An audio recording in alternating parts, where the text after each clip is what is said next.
Hey there, welcome back everyone to another episode of Trade by Numbers. Now, if you hate making money, this is not the channel for you. If you like making money, if you like learning about stocks, crypto, and investing in general, then definitely like, subscribe, and hit the notification bell because you don't want to miss any of what I got coming up for you. Now, today is a special video. We're going to be doing a deep dive on Ethereum.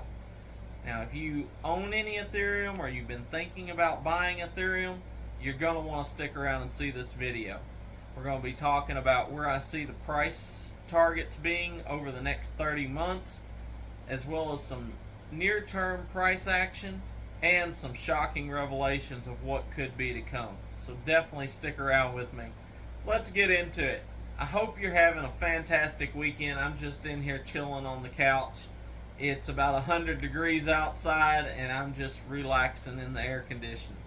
But we're going to go over some numbers. I'm going to share some stuff with you, and I think you're going to like what I got for you. So let's get into it. Bitcoin has been the OG crypto since the beginning of crypto. It was the first, and there's been no doubt that Bitcoin has had the dominance of all the crypto market. In recent months, however, savvy investors, such as myself and many others, and analysts have been talking about the fact that Ethereum in the not so far off future could surpass the market cap of Bitcoin. Now, this is commonly referred to as the flippening. Now, if this happens, that will make Ethereum the big dog on the blockchain. And all of this is being made possible because of the upcoming Ethereum 2.0 merge. And the reason I say it's all because of that is because up until now, you could say that Ethereum, even though it's had a lot of adoption and it's scaled up tremendously, it's kind of hit a little bit of a roadblock because overall the transaction time's slow on Ethereum. The transaction fees, known as gas fees, are extraordinarily high on Ethereum. And this has limited it. And that has brought birth to a lot of other crypto projects that has sought to come out and kind of make up for Ethereum's shortcomings. Now, Ethereum 2.0, however, is going to ramp up what it's currently capable of. They're going to be introducing the sharding, which is going to increase transaction speeds tremendously, as well as bring down gas fees. Now, this is great for Ethereum. And on top of that, Ethereum is going to become a deflationary asset. It's going to burn a small portion of itself to help pay for transaction fees, and this is going to reduce the circulating supply. This is incredible for the tokenomics of the coin and just a huge boost to the underlying asset itself, the value of that asset. And if that's not enough for you, in doing all this, it's transitioning from proof of work to proof of stake. And what that's going to allow, in an ever-growing environment where people are more and more concerned about energy consumption, we've got regulation coming out for cryptos. A lot of places calling for regulation, and whether you like it, don't like it, the fact of it is regulation is going to come at some point in time. By transitioning over to proof of work, it's going to make it far more energy efficient, and that's going to put it on the side of mass adoption.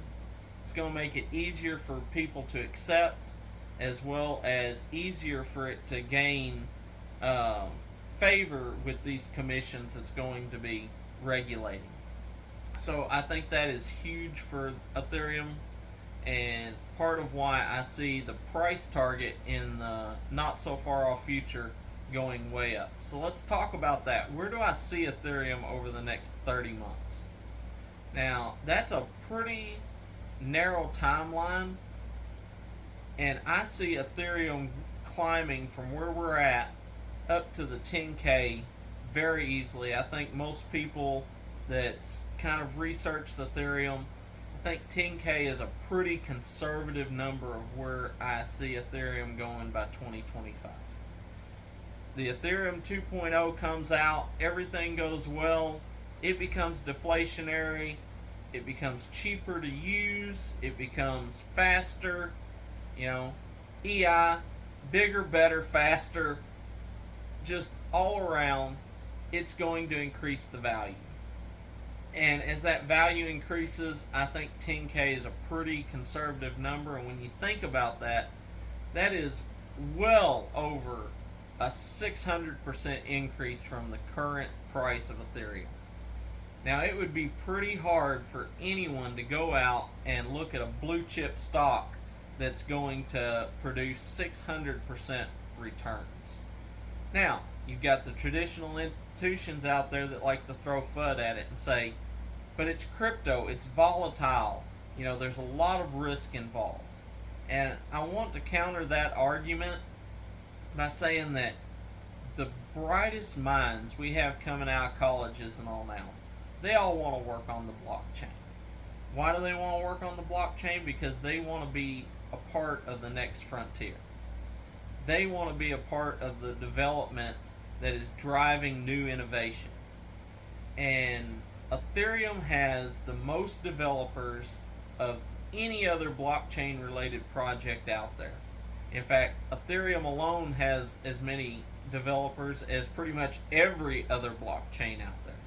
Now that's a lot of smart people behind it. And with that many intelligent people behind the project, it's kind of a fool's bet to think that they're not going to figure out how to make it work.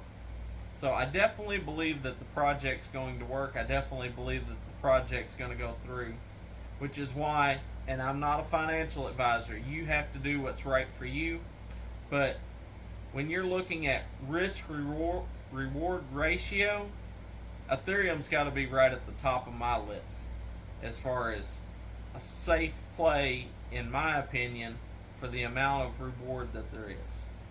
And so with that being said, let's talk about, now we kind of have a price target for what we're going to be at in a couple of years.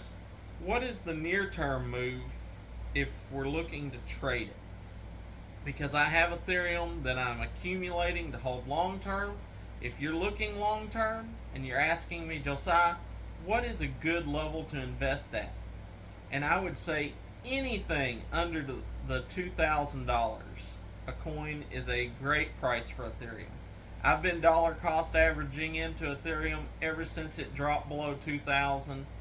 I continued to do so as it hit its bottom, and I'll still continue to do so until we're back up to 2,000 at least. Because even at $2,000, if it hits my low price target, I've 5x'd my money. And so that's what I'm doing. I definitely would say if you're looking to dollar cost average in, any price under 2,000 is a fantastic price. Now, if we're looking for close term price action, if you've been following me at all, over the last month, I've traded in and out of Ethereum multiple times, and we've made great return every time. I think the lowest has been around 8% we've made, and the highest up around 20%. Now, those are great numbers, and we've made a lot of money doing that. And I'm going to continue to do it. I've had some people ask me why I haven't traded in the last week or so, and that's because we've had the run up, and I've said that I wanted to see crypto pull back, get an idea of where the floor could be, so that we could start looking to establish some new trades. So let's talk about that now. Over the next few weeks, we've kind of got a tentative date out there for September 19th, when the final testnet launches to change over to Ethereum 2.0. And there's been a lot of anticipation for that run up, and that's why we've seen Ethereum run up almost 50% in the last few weeks. Now, Ethereum, we were buying it and trading it down in the $1,000 range, and even up into the high $1,100 range, and trading out at about $1,200 or the upper $1,200 range, making good money. Now we've run up, we're over $1,500. Where's a good entry point? And my answer to that is going to be, given where Ethereum has pulled back to, I'm looking at an entry point somewhere around 1480. Now, I'm looking at 1480, as long as Bitcoin continues to hold up around the $22,000 range. Now, I'm going to share a tip with you that I haven't heard anyone else talk about, and that's just something that I've noticed and I've been trading, looking at the pattern of Ethereum and Bitcoin. Just like you can kind of estimate where the value of silver is based off what the value of gold is, because they tend to trade in a particular range from one another, Ethereum and Bitcoin has been traveling in these same kind of movements. Let me explain. Now, I just said that Ethereum at around 1480, I'm interested in it as a buy zone, and that is because if Bitcoin is still sitting at around 2200 and Ethereum drops to that level, then they're going to be separated by about 15 times.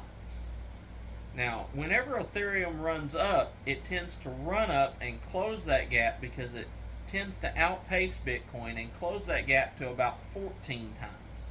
So when I see it drop back and open that gap up, to where if you take the price of Bitcoin and divide it by about 15, you get that price of Ethereum.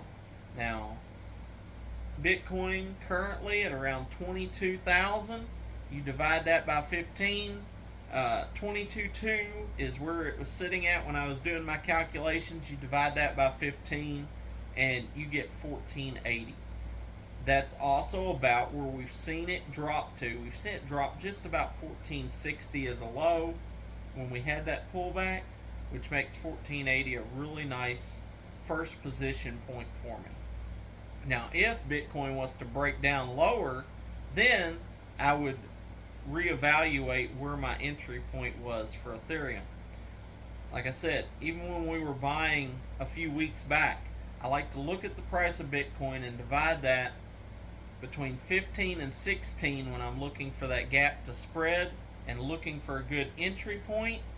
And then when it starts closing that gap and getting on about 14 times difference, that's where I look at my exit points at. Now, the reverse is also true. You know, my high price target, by the way, where our resistance, near-term resistance, is around 17,000. And like I said, the reverse is true. At 17,000, that's if Bitcoin doesn't break 24,000.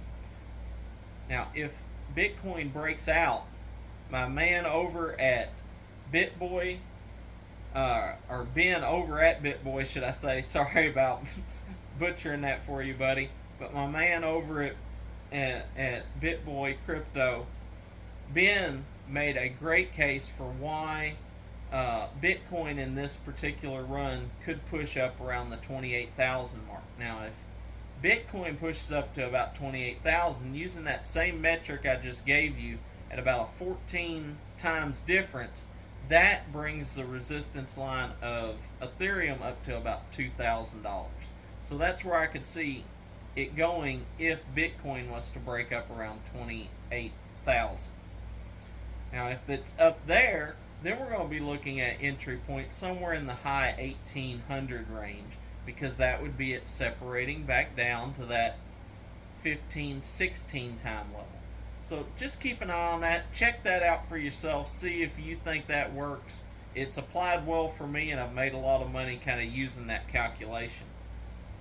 Now, we've got the date coming up, September 19th.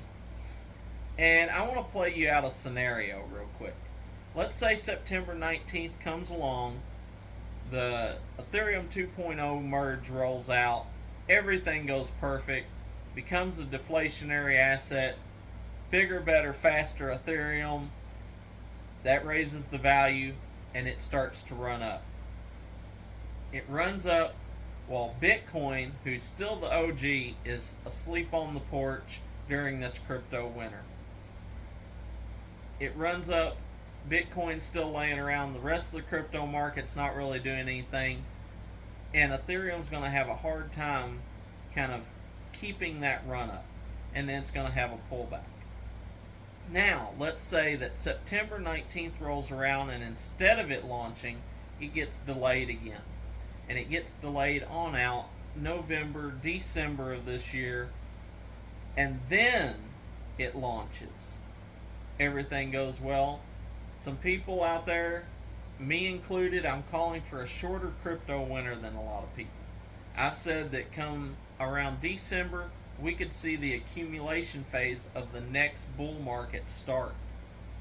Now, let's say it launches then, it starts to gain some steam, starts building in value, and then just about the time it's running out of steam around next summer, crypto is starting to wake up. Bitcoin's waking up. It's starting to make some noise. It's gaining in value. This launches Ethereum to a whole new level. All new highs.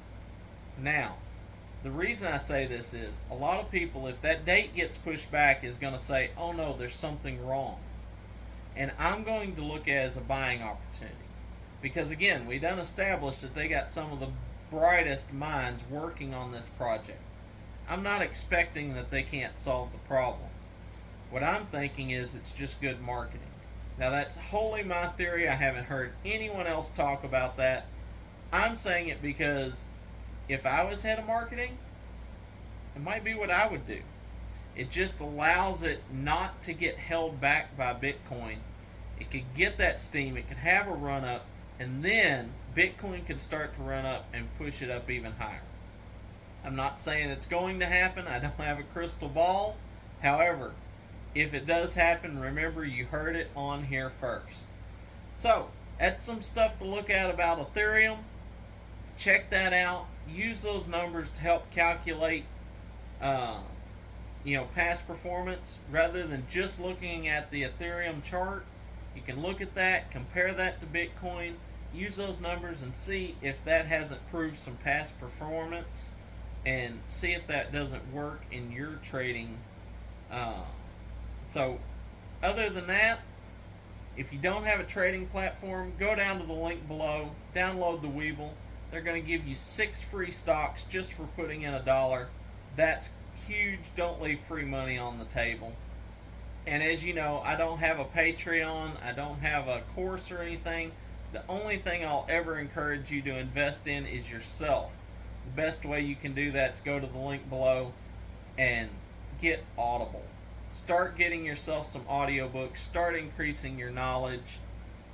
Do that and you're going to be successful, period.